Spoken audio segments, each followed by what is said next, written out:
Sega,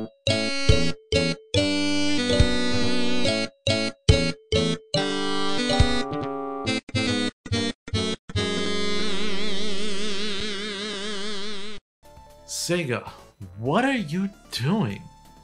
Are we disappointed with the news that actually came out regarding the hype news for Sega on its 60th anniversary?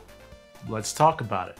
Hello, my name's Magnus, and if you're new to this channel, definitely consider subscribing. I talk about nostalgic games that come back to life, specifically Shenmue, but anything video game related from old to new times. So welcome, and definitely if you want to keep up, hit that subscribe button and notifications. Anyway, let's get into it. This whole Sega thing. So Sega pretty much was ready to announce something big, and we knew this because an insider at Famitsu got some inside scoop on some Sega information that was going to be announced. And a couple things have been announced today on the 60th anniversary of Sega, but they have left many disappointed. Some are just considered like completely shocked, and not in a good way. Others, especially hardcore fans, are like, it's okay. We'll take anything that Sega has to give. But what are these news things? What did they announce? Well, let's go with the first announcement that seems to be the actual scoop that they got. So the scoop is something called fog gaming. Now in today's society, when we're all a little bit more isolated, one of the industries that I guess suffers, I didn't even know that they were relevant, but they might be relevant in some locations, are arcades. Arcades that need people to show up in large quantities to be able to play these video games. Sega's answer to that in today's society is fog gaming. What's fog gaming? Well, their idea is to have CPUs and GPUs built into arcade machines so that when you cannot actually have guests show up to your store or your arcade, they can actually connect to your arcade from the comfort of their own home, and then I guess be charged and play these games from home. That way they can still pay you and play all these games that the engine tends to just run on these local shops that actually have these arcade machines. So all the bandwidth and everything and the power is still coming from the arcade machines, and it's just being delivered locally to your own home. So while this is a creative idea, it's not something that's as exciting as a new console or co-branding with Xbox as what was targeted as one of the ideas that would actually be released from Sega and Microsoft, which was totally shot dead out of the water even before today's announcement was held. So what does that mean? That's disappointing. At least to me, my personal opinion is that although it's exciting, it's not on the level of groundbreaking that would really have the industry shooken up, at least for us console gamers. Now for arcade gamers, again, if that's still a thing, or for these arcade owners that really need to make revenue, it could be exciting for them. Will it be successful? Well, at least it's an option for them to make revenue. So that's good, but again, are arcades still relevant? Let me know.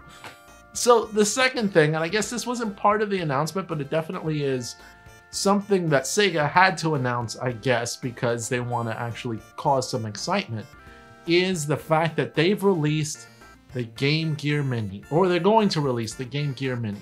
4 different versions. Each of these 4 different versions have 4 games built into them for around $50 each, and it's being released in Japan. No word on whether it's going to be released locally or not. 4 Game Gears, to me, with 4 different types of games in 4 different colors, means you want to collect them all, which in total will be $200 for 16 Game Gear games. And Game Gear, if you don't know, was a system released in the early 90s to compete with Game Boy, and it had a little color screen that you can actually play your games. The battery life was horrible, but you could play games that actually ran off a, you might call it a Sega Master System board. So there were 8-bit games in color that were pretty cool, and they had some pretty cool games for the Sega Game Gear, but it wasn't as popular as other competing systems, so it really didn't catch on. So for it to get a second life now is good, but it's a little strange because usually the consoles that do better are the ones that were successful back in the day that you'll bring back to really hit that nostalgic vibe with the current audience. But if there's little to no nostalgic vibe because your core audience was so small and it doesn't, let's face it, it doesn't have the legacy that a Dreamcast or a Sega Genesis has, how successful will it actually be? Ugh. And the fact that it costs so much for like 4 games? I don't know. That's somewhat of a niche product. We'll have to see what happens. And to me, honestly, the worst part of it all is that it's so small. The screen is sent to be about an inch or a little over an inch for a whole screen. How could you read text off of that? How could you really game on such... I mean, I got pretty big hands. For me to... No. I mean, it's pocketable, right? You can fit a bunch in your pocket and take it with you in game.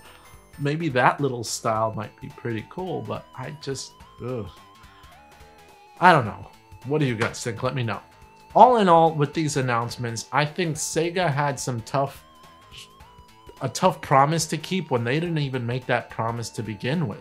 These rumors were started by someone from a gaming magazine. And then Sega's like, wait a minute, maybe they didn't mean it to be that much. Sure, they wanted to keep it secret until they announced it. But to be overhyped their audience just to disappoint is pretty... You can't really blame Sega. Can't. But at the same time, I must say, and this is my personal opinion, it's a bit nostalgic of Sega to make these type of gaming news where you get excited over something that Sega might do or release and then they just end up somewhat disappointing you.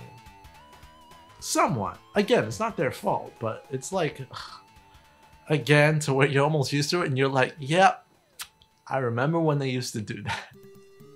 And Lord knows that happened so many times with the Sonic franchise in the late 2000s and early 2010s, so whatever. I guess that's just me. That's just my thinking. But what do you think about the announcement? Do you think it's fair? Are all the tricks that Sega has already out of the bag, or are they hiding something else?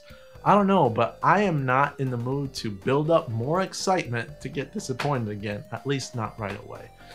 But let me know what you guys think in the comments down below. Stay safe out there, and as always, you can make my day if you subscribe today. This is Magnus, and I'm out. Take care, guys.